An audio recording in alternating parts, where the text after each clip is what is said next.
Alors, bonjour à toutes et à tous. Aujourd'hui, on va parler des bactéries et de la structure de la cellule bactérienne. Bon, pour introduire, on pourra dire que les bactéries, en général, ont deux formes, d'accord? Une sphère ou un bacille. Et la taille, en règle générale, d'une bactérie, c'est de l'ordre du micromètre.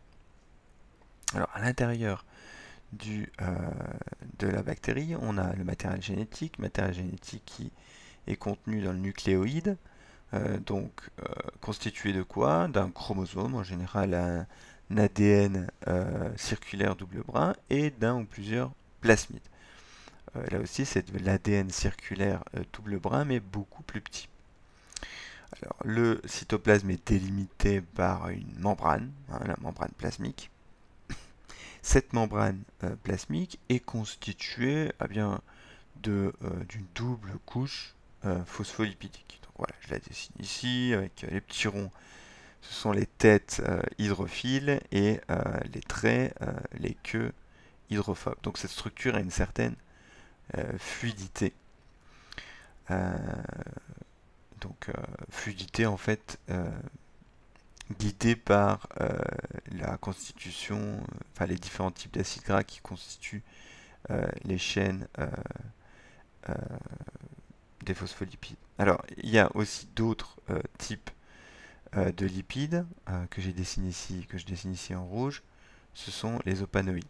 Donc ils jouent un rôle dans la rigidité de la membrane bactérienne. Alors il y a bien évidemment des protéines dans cette membrane. Ici je dessine un seul type de protéine, des transporteurs, ABC transporteurs, ou encore des transporteurs, symporteurs et antiporteurs. On les a vus au cours décrivant la fonction de ces transporteurs. Alors à l'intérieur de notre bactérie, qu'est-ce qu'on a? On a évidemment des ribosomes.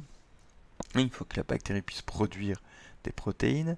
Ici, je dessine un compartiment, un carboxysome. Donc ça, c'est un compartiment utile aux bactéries autotrophes pour fixer le CO2 en carbone organique. Donc c'est pas présent chez toutes les bactéries. Chez certaines bactéries, on a aussi des vacuoles gazeuses, donc pour permettre à la bactérie de modifier sa flottabilité. Euh, et pour finir, je dessine voilà, une inclusion, souvent qui permet le stockage donc, de matières carbonées, azotées, etc. Donc ça, c'est du stockage dans la bactérie. Alors la bactérie peut aussi être entourée de pili, voilà, que je dessine ici, ou de fimbriers. Alors ces structures servent à l'adhérence de la bactérie sur son support, à la mobilité, au déplacement de la bactérie, et peuvent aussi servir à l'échange de matériel génétique, donc par transformation ou conjugaison. Conjugaison, c'est vraiment un échange, et transformation, c'est la capacité qu'a la bactérie à aller prendre de l'ADN extracellulaire. On le verra au cours. Pour finir, je dessine ici un flagelle.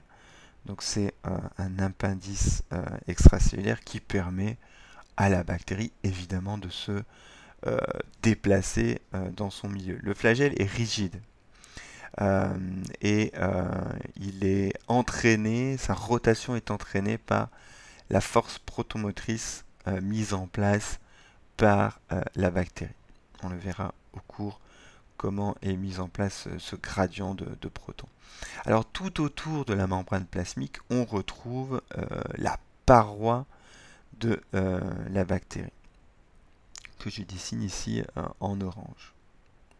Alors, on va distinguer ici deux grands euh, types de bactéries qu'on va appeler monodermes, donc une seule membrane, et ces bactéries sont généralement colorées gram positives, et des didermes qui ont, elles, deux membranes et qui sont généralement colorées par le test de gram négatif.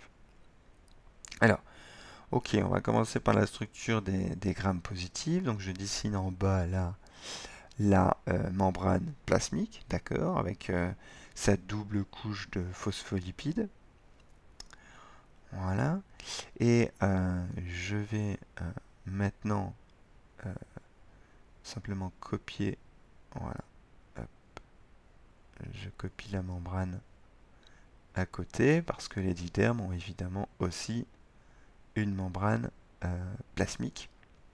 D'accord? Mais en plus de cette membrane plasmique, ils ont une membrane externe. On verra après comment elle est. Donc voilà, la membrane plasmique, le cytoplasme en dessous. Et je vais dessiner ici une grosse couche de peptidoglycanes. Donc c'est vraiment ce qui constitue la paroi des grammes positives. On verra un petit peu plus tard la composition des peptidoglycanes, ce qu'est un peptidoglycane. Entre la couche de peptidoglycane et la membrane plasmique, on retrouve un espace, l'espace périplasmique. En général assez réduit chez les monodermes, plus grand chez les didermes.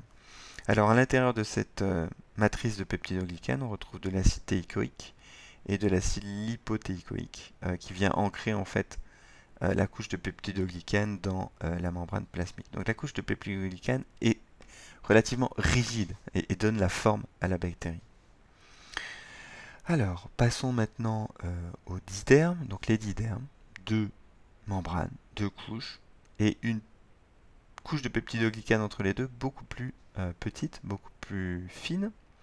La membrane externe, donc composée d'une double couche de phospholipides, contient ce qu'on appelle le LPS, lipopolysaccharide.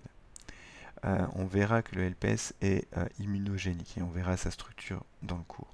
La membrane externe est reliée à la couche de peptidoglycane par lipides de bande. Alors,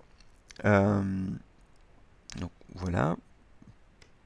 Pour finir, on va